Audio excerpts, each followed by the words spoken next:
Good evening, ladies and gents.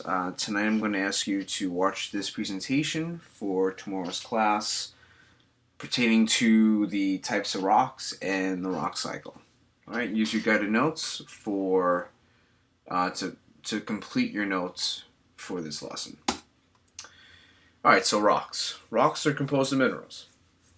Some rocks can be composed of one. Some rocks can be composed of many. As an example, if you open up to pages 6 and 7. On page 6, you have your igneous rocks. On page 7, you have sedimentary and metamorphic. If you go to page 6, if you find the word granite as an example, you take that granite and you bring it down into the composition. Granite contains about 5 minerals, which contains potassium feldspar, plagioclase feldspar, quartz, amphibole, and biotite. If you go to page 7, if we take limestone as an example, you go across, limestone only contains calcite. If you bring that down to the metamorphic rocks as an example, if you take the rock gneiss, Gneiss,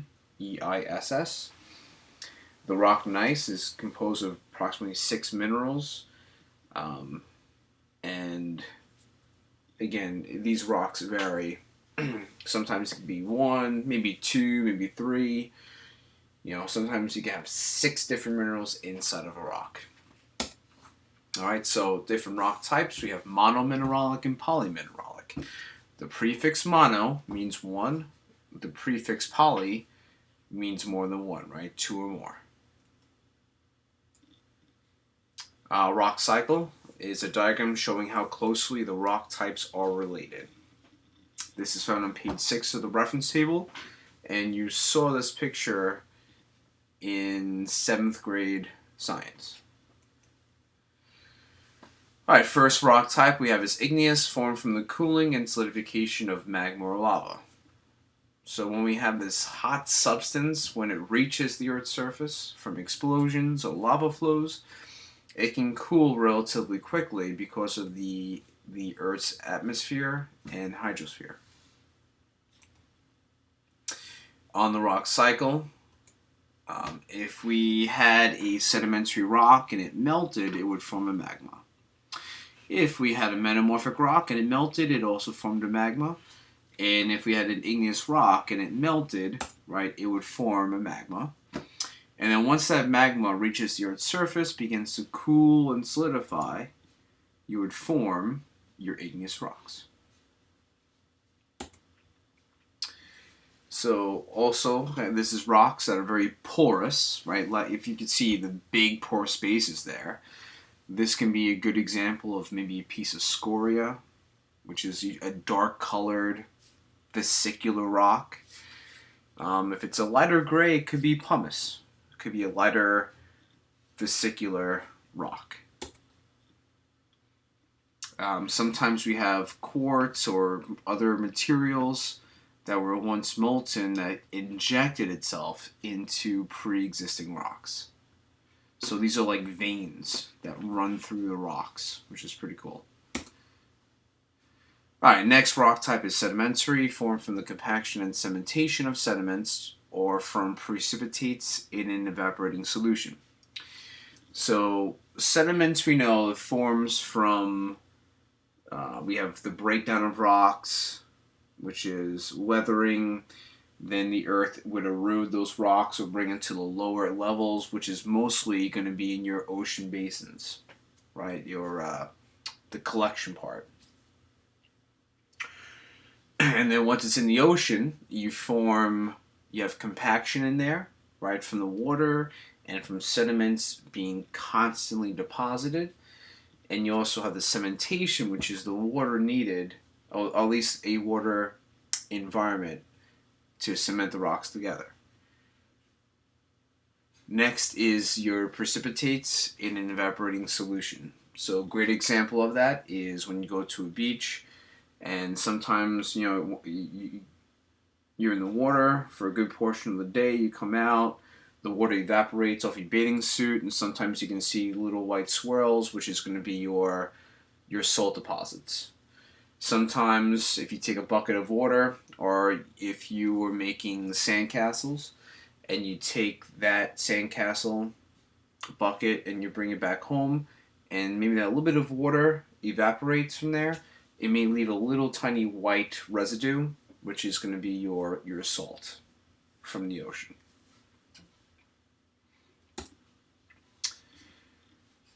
Alright, so some key things that we need for sedimentary.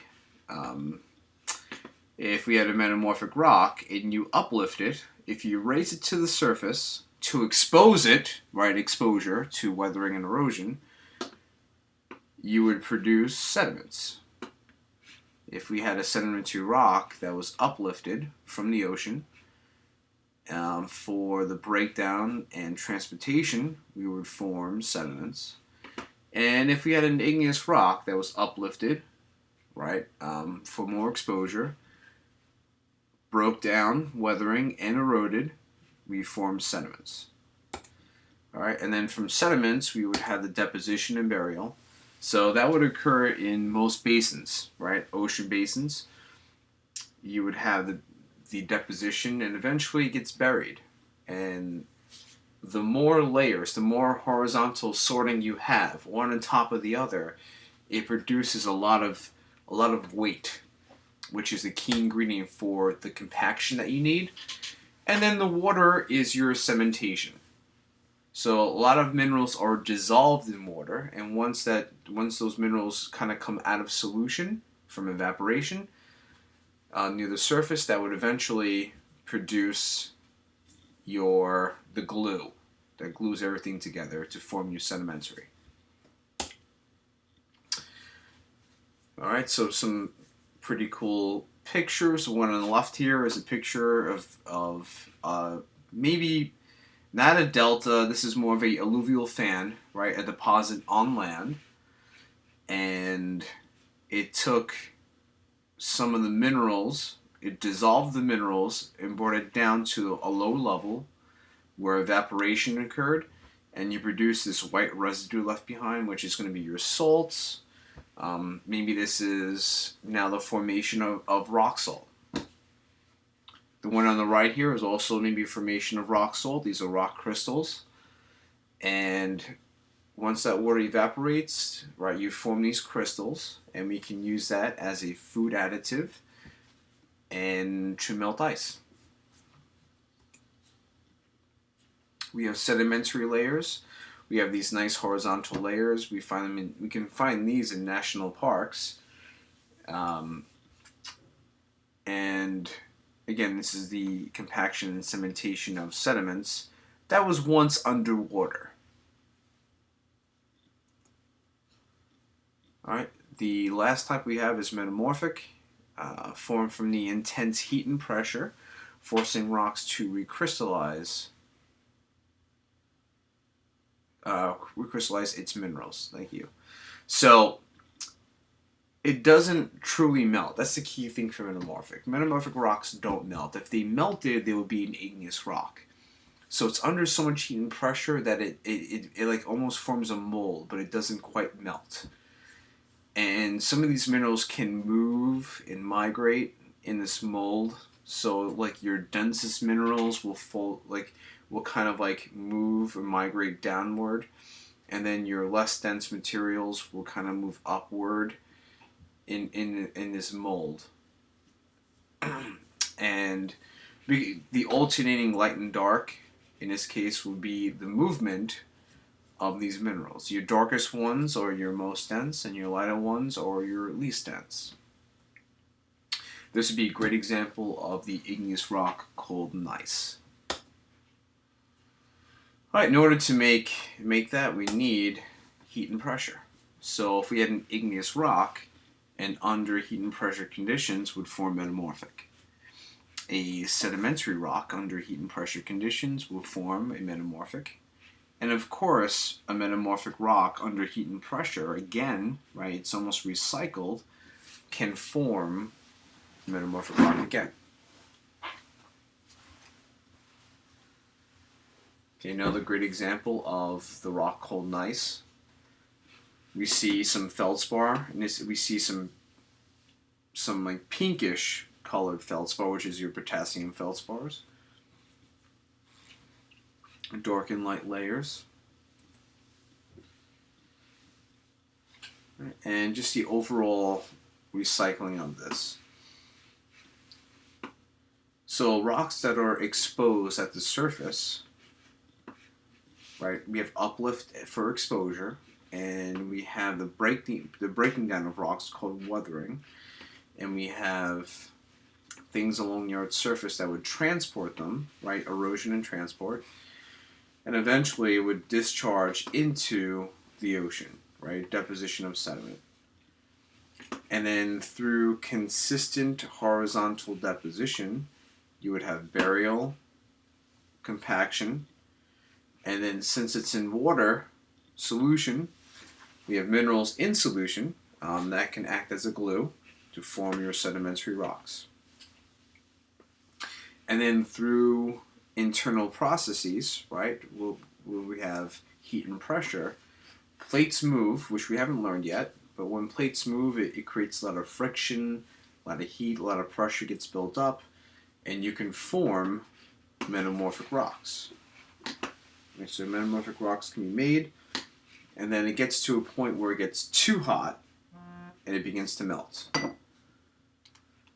And the melting of rocks would make your magma, and from beginning, if you reflect back on Unit 1, we know that solids are usually the most dense, right? Liquids are in the middle, and our gases are the least dense. So if we have a liquid magma and we have solid rock around that, your liquid magma will rise toward the surface, creating a cone-shaped mountain called a volcano, and then a lot of heat and pressure can build up there for explosions. Okay, creating igneous rock at the surface too. Alright, so this is your rock cycle diagram. And after this, you should be able to know that rocks are composed of minerals, number one. Number two, rocks can be either mono or polymineralic. We have three types of rocks. First rock, igneous rocks, are formed from the melting solidification of magma from the rock cycle. Sedimentary rocks form from the uplift, weathering, erosion, forming sediments. Deposition, burial, compaction, and cementation, forming sedimentary.